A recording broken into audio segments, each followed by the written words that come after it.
আসসালামু আলাইকুম, welcome back to my channel Fauzia's মম।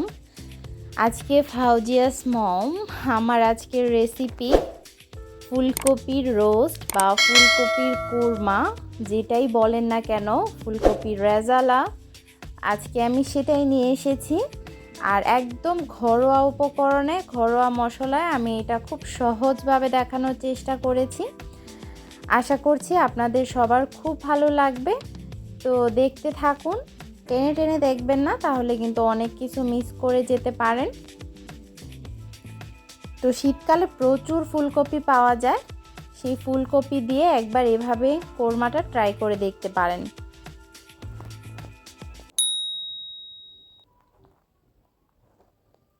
তো প্রথমে আমি এখানে একটা ফুলকপি নিয়েছি, আর এই ফুলকপিটা মাঝারি সাইজের। আর ফুলকপিটার আমি যেই ডাঁটাগুলো সেটা কেটে ফেলে দিচ্ছি, ফেলে দিয়ে আমি সেটা টুকরো করে আপনাদের দেখিয়ে দিচ্ছি। আর ফুলকপি মাঝারি সাইজের হলে সব থেকে বেশি ভালো হয়, কারণ এটা একদম আটসাট থাকে, ফুলগুলো ঝরে পড়ার বা ছড়িয়ে যাওয়ার কোনো চান্স থাকে না। তো ফুলকপির ফুলগুলো আমি এভাবে আলাদা করে নিচ্ছি একটা একটা করে, আর সবগুলো এক সাইজের করার চেষ্টা করবেন। আর শীতকালে কিন্তু প্রচুর ফুলকপি পাওয়া যায়, আর শীতকালীন ফুলকপিগুলো কিন্তু খুব ভালো হয়। আর আমরা তো সবজি দিয়ে অনেক কিছু খেয়ে থাকি, বিশেষ করে ফুলকপির অনেক আইটেম করে থাকি। তবে এভাবে একবার ফুলকপির রোস্ট বা ফুলকপির কোরমাটা করে দেখতে পারেন, আপনাদের দারুণ লাগবে। আর অনেক সময় দেখা যায় যে সবজির কি কি আইটেম করা যায় অনেক রকম অনেক অনুষ্ঠানে, সেটা আসলে ভেবে চিন্তা করে পাওয়া যায় না। তো আপনারা ফুলকপির এভাবে রোস্ট বা কোরমাটাও করতে পারেন, একদম অন্যরকম একটা রেসিপি। তো আমি এখানে কিছু বাটা মশলা নিয়েছি। এখানে নিয়েছি আমি আদা বাটা, জিরা বাটা নিয়েছি, রসুন বাটা নিয়েছি, এখানে তিল বাটা বা চারমগজ বাটা, আর এটা হচ্ছে বাদাম বাটা, কাজু বাদাম। আর এখানে নিয়েছি জয়ত্রী, সামান্য একটু পানি দিয়ে বেটে নিয়েছি। এখানে লবঙ্গ নিয়েছি, এলাচ নিয়েছি, দারুচিনি নিয়েছি, গোলমরিচ নিয়েছি, তেজপাতা নিয়েছি। আর এখানে নিয়েছি কিশমিশ বাটা, আর নিয়েছি এখানে আমি পেঁয়াজ বাটা। তো এগুলোই আমার বাটা মশলা ছিল। তো আমি এবার রান্না করতে চলে যাচ্ছি। তার জন্য একটা কড়াইয়ে সয়াবিন তেল দিয়েছি, আর তেলটা একদম পুরো কড়াইয়ের গায়ে ভালো করে নাড়াচাড়া দিয়ে মিশিয়ে নিয়েছি। আর তেলটা যখন গরম হয়ে গিয়েছে, সেই পর্যায়ে আমি ফুলকপিগুলো দিয়ে দিচ্ছি। আর ফুলকপিগুলো আমি শ্যালো ফ্রাই করব, একদম বেশি ফ্রাই করব না। আমি এটা মানে যখন একটু কালার চলে আসবে ঠিক সেই সময় আমি উঠিয়ে নিব। আর এটা কিন্তু নেড়ে চেড়ে ভেজে নিতে হবে, তা না হলে এক পাশ থেকে একটু বেশি কুক হয়ে যাবে।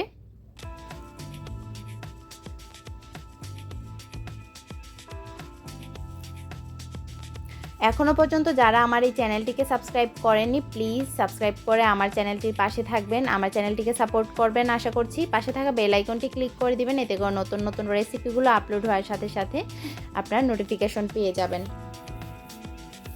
তো আমার ফুলকপিগুলো ভাজা হয়ে গিয়েছে, দেখুন একটু ব্রাউনিশ কালার হয়েছে। আমি এবার এগুলো উঠিয়ে নিচ্ছি।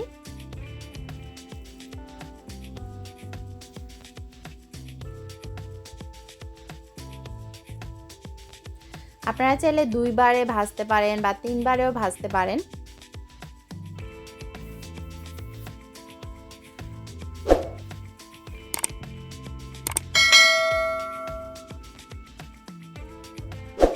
এবারে আমি সেই কড়াইয়ে 1/3 কাপ তেল দিয়ে দিচ্ছি, সয়াবিন তেলই দিচ্ছি। আর তেলটা দিয়ে আমি এই তেলের মধ্যে গরম মশলাগুলো দিয়ে দিব, আস্ত গরম মশলা। আর গরম মশলাগুলো কিন্তু সবার বাসায় থাকে। এখানে তেজপাতা, লবঙ্গ, এলাচ, দারুচিনি আর গোলমরিচ দিয়ে দিব কয়েকটা।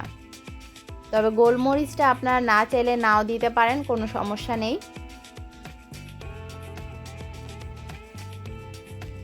এবারে আমি দিয়ে দিচ্ছি এখানে 1 টেবিল চামচ রসুন বাটা,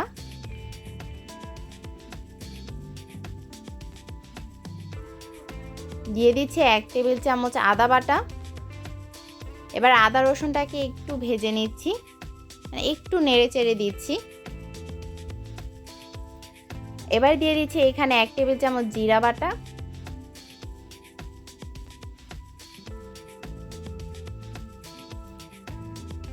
আর এখানে দিয়ে দিচ্ছি 1/2 কাপ পেঁয়াজ বাটা।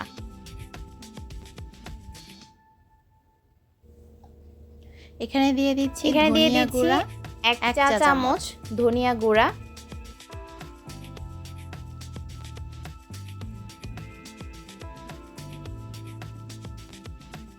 দিয়ে দিচ্ছি 1/2 চা চামচ লাল মরিচের গুঁড়া। আর লাল মরিচের গুঁড়াটা আমি দিচ্ছি কিন্তু একটু কালারের জন্য, সামান্য একটু কালার আসবে, একদম হোয়াইট কালার থাকবে না এটা। আর যদি আপনারা একদম হোয়াইট কালার রাখতে চান তাহলে মরিচ গুঁড়াটা দিবেন না। আর এখানে স্বাদ মতো লবণ দিয়ে দিয়েছি। এখানে দিয়ে দিচ্ছি সেই তিল বাটা 1 টেবিল চামচ, 1 টেবিল চামচ বাদাম বাটা, আপনারা যে কোনো বাদাম ব্যবহার করতে পারেন।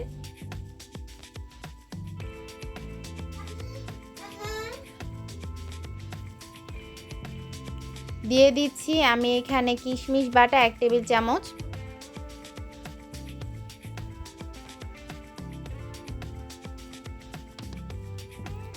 আর এখানে দিয়ে দিচ্ছি সেই জয়ত্রী বাটাটা 1/2 চা চামচ। আর এখানে আমি টক দই দিয়ে দিচ্ছি 2 টেবিল চামচ। টক দইটা আমি ভালো করে ফেটিয়ে নিয়েছি। এবার আমি এই মশলাগুলো একটু ভালো করে কষিয়ে নেব। আর মশলাগুলো ভালো করে কষিয়ে নিতে হবে, কারণ এর মধ্যে কিন্তু কাঁচা বাদাম রয়েছে আর কাঁচা সব মশলাগুলো, আর এই কাঁচা মশলাগুলোর মধ্যে কিন্তু একটা ফ্লেভার থাকে কাঁচা কাঁচা, আর সেই ফ্লেভারটা দূর করার জন্য এই মশলাটাকে ভালো করে কষিয়ে নিতে হবে। আর যখন উপরে তেলটা ভেসে উঠবে তখন বুঝতে পারবেন যে মশলাটা ভালো করে কষানো হয়ে গিয়েছে। তো আমার মশলাটা কষানো হয়ে গিয়েছে, আমি এবার নেড়ে চেড়ে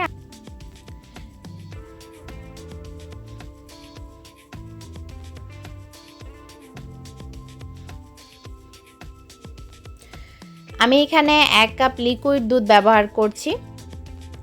আমি টোটাল এখানে 1.5 কাপ লিকুইড দুধ ব্যবহার করব, তবে প্রথমে আমি 1 কাপই ব্যবহার করছি। আপনারা চাইলে এখানে পানি আর দুধের মিশ্রণটা করতে পারেন।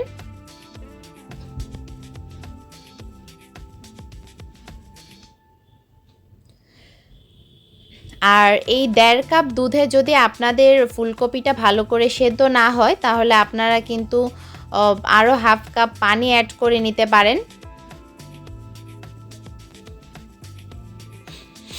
তো এটা যখন গ্রেভিটা যখন একটু ফুটে উঠবে তখনই আমি ফুলকপিগুলো দিয়ে দেব।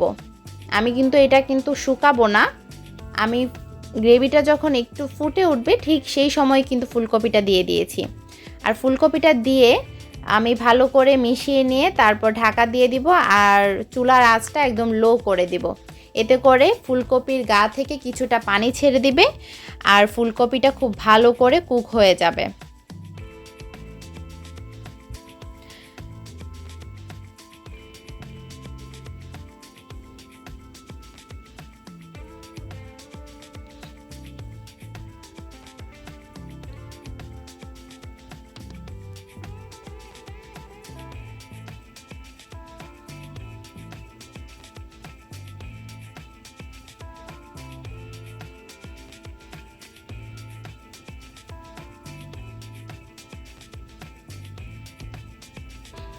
তো আমি কিছুক্ষণ পর ঢাকাটা উঠিয়ে দেখছি কি অবস্থা। তো দেখুন আমার গ্রেভিটা কিন্তু অনেকটা ঘন হয়ে গিয়েছে, আর আমি এই পর্যায়ে কিন্তু আরও 1/2 কাপ দুধ দিয়ে দিয়েছিলাম, সেটা অফ ক্যামেরায়।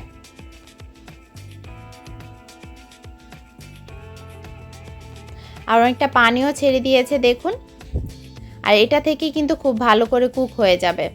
আর এখানে আমি সামান্য চিনি দিয়ে দিচ্ছি। আর রেজালা বা কুরমাটা কিন্তু একটু মিষ্টি মিষ্টি হয়, সেজন্য আমি চিনিটা দিয়েছি। আর এখানে কাঁচামরিচ ফালি করে দিয়ে দিচ্ছি কয়েকটা। কোরমা তো ঝাল হয় না, তাই আপনারা বুঝে দিবেন ঝালের পরিমাণটা। আমি শেষের দিকে দিয়েছি যেন এটার ফ্লেভারটা পাই, ঝালটা কম ছড়ায়। তো আমার এই রোস্ট বা কোরমাটা কিন্তু হয়ে গিয়েছে, আমি আপনাদের নামিয়ে নিচ্ছি আর দেখিয়ে দিচ্ছি। তেলটা উপরে ভেসে উঠেছে। তো দেখুন ধোয়া ওঠা ফুলকপি রোস্ট বা কোরমা বা রেজালা যেটাই বলেন না কেন, দেখতে কিন্তু দারুণ লাগছে। আর এটা দেখতে যতটা সুন্দর, খেতে কিন্তু ঠিক ততটাই মজার। যারা এখনও পর্যন্ত করেননি তারা একবার ট্রাই করে দেখতে পারেন। আশা করছি আপনাদের সবার খুব ভালো লাগবে। আর এটা কিন্তু সাদা ভাত, পোলাও, ফ্রাইড রাইস, রুটি, পরোটা, লুচি এই আইটেমগুলোর সঙ্গে কিন্তু খুব ভালো লাগে খেতে। আপনার যে কোনো অনুষ্ঠান বাড়িতেও এটা কিন্তু করে নিতে পারেন এই রেসিপিটা। তো উপর থেকে কিছুটা ঘি ছড়িয়ে দিচ্ছি আমি, এতে করে ভালো একটা ফ্লেভার আসবে। আর আমার এই রেসিপিটা যদি আপনাদের কাছে ভালো লেগে থাকে প্লিজ লাইক, কমেন্ট, শেয়ার করতে ভুলবেন না। আর সাবস্ক্রাইব করে আমার চ্যানেলটির পাশে থাকবেন, পাশে থাকা বেল আইকনটি ক্লিক করে দিবেন। বেশি বেশি করে শেয়ার করে দিবেন, এতে করে অনেকে আপনার দ্বারা উপকৃত হবে, অনেক কিছু জানতে পারবে, অনেক কিছু শিখতে পারবে। আর যাওয়ার আগে চ্যানেলটিকে সাবস্ক্রাইব করে যাবে রইল। দেখুন কি চমৎকার লাগছে। তো আজ এ পর্যন্তই আমার এই ভিডিওটা। এতক্ষণ আমার ভিডিওটা দেখার জন্য ধন্যবাদ সবাইকে। দেখা হবে নতুন কোনো রেসিপিতে, নতুন কোনো ভিডিও নিয়ে আবারও চলে আসবো আপনাদের সামনে। ভালো থাকবেন সবাই।